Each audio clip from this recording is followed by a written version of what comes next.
I'll be your meeting facilitator tonight. I just want to thank some folks before we get started.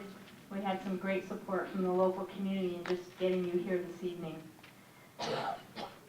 Specifically is Kern County Fire Department, Judy Hyatt from Supervisor McQuiston's office, the CERT, the Community Emergency Response Team, and Kern River Valley Revitalization. All those folks spend a lot of time posting flyers and whatnot, and we really appreciate that extra effort to get the word out so you can be here tonight. First off, we're going to have an update on the Puite Fire, and that's going to be from Chris Hoff, who is the Incident Commander with the Pacific Northwest Team 2.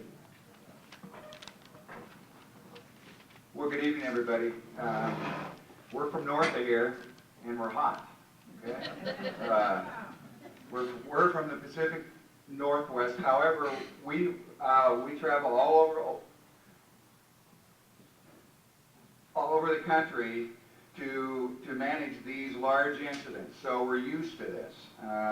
We rolled in here in transition with another team on Monday night, and we now have some resources. So we're beginning to gain some ground on this monster. So I'll just begin roughly.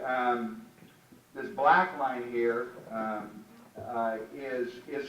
is completed control lines. So this line has stopped the spread of the fire this way. It's been secured and mopped up.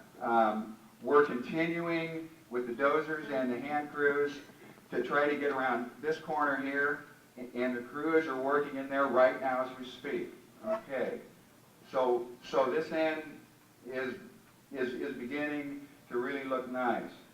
This is a real challenge, as you know, as most of you know this western perimeter here. Most of the residences run up in here.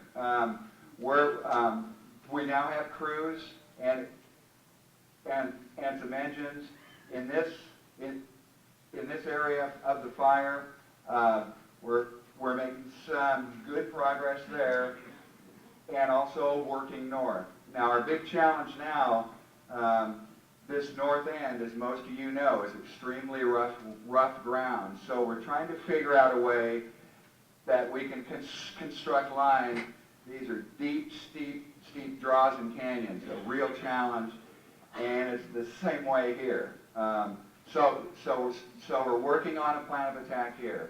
The bottom line is we're making progress, we're gaining ground each day, and there's still much work ahead. We're very confident that if this fire continues to run east, that once it hits the BLM ground, the fuels are sparse enough there where we can easily handle that.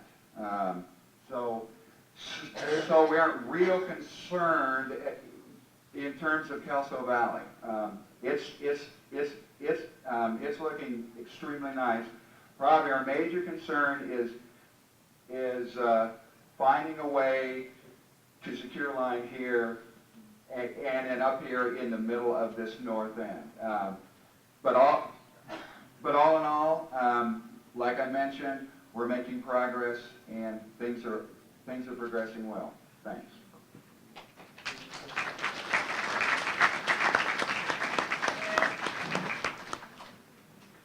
Okay, so the management of this fire is what we call a unified command. The Pacific Northwest team came in to respond. The Kern County Fire Department was already here.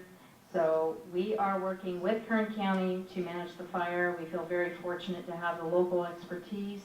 And so now I want to introduce Chief Dennis Thompson with Kern County Fire Department. Thank you. Our incident commander is Battalion Chief John Hayes. Is he here? All the way in the back. John lives in the area. As I understand, born and raised and lived all his life up here, so he's very knowledgeable. Our agency administrator is Deputy Chief Brian Marshall. Where did he go? He's around. Just a quick update on the relationship that we're working under with the Forest Service and the team that's here.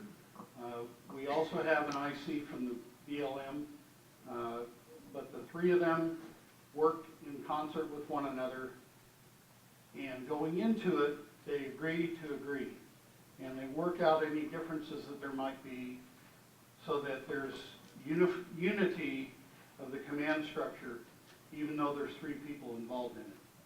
But that's because the Forest Service, as well as the county, as well as the state and BLM, all have interests and responsibilities for this incident. So it's important that they work together. Just a little update on the fire itself. A little over 14,000 acres, 15% contained. This was as of this morning.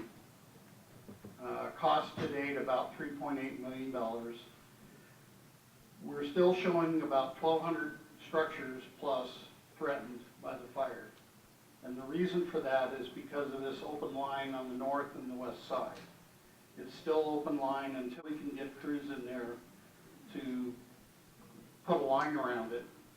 Those structures will be considered to still threatened. A lot of that is dependent on the winds and the fire behavior.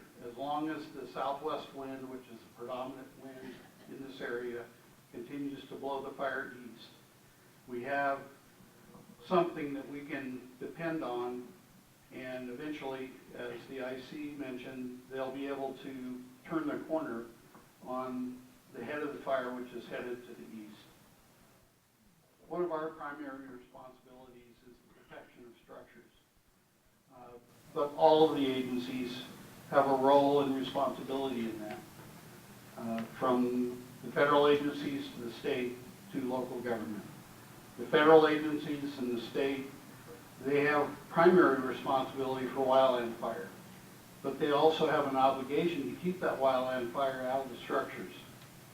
The county is here to protect the structures. That's what you pay your property taxes for, that go to the fire fund that eventually help support the fire department with our budget. Before this fire broke, I was actually in Sacramento.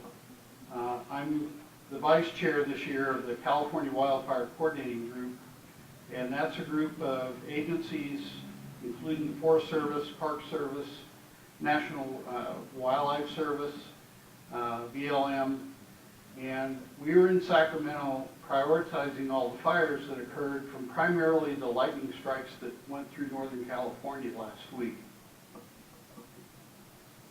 In prioritizing on a statewide basis, then the national group in Boise, where most of the resource orders end up going, they fill resource orders and requests based on those priorities. One of the reasons this fire is starting to receive resources is because it is a high priority, because of that potential structure threat. So we're thankful for those resources, being able to join in the fight with this fire. Thank you, Dennis.